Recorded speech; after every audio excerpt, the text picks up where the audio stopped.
Hi, and welcome to this lecture.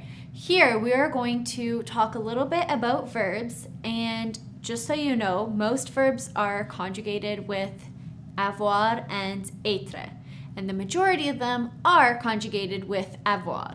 That is why I decided to start with this one. Okay, here I have le verbe avoir. Here it is, okay? J'ai, tu as, il a, elle a, nous avons, vous avez, ils ont, and elles ont. Now, what does this mean? What did we just say? So, avoir means to have, okay? Avoir means to have. So, just to help you out, I had also written it in English. J'ai means I. Tu as means you have. Il a means he has.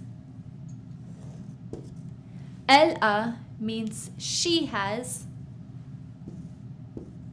Nous avons means we have.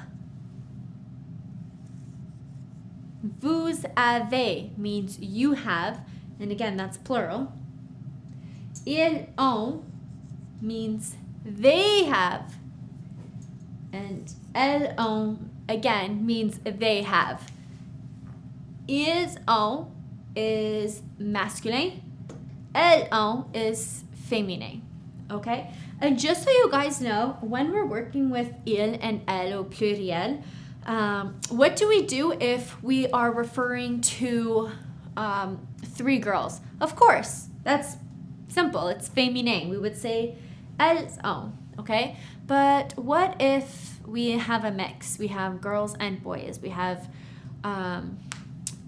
two boys and one girl working on a writing assignment. Again, so two boys, one girl working on a writing assignment.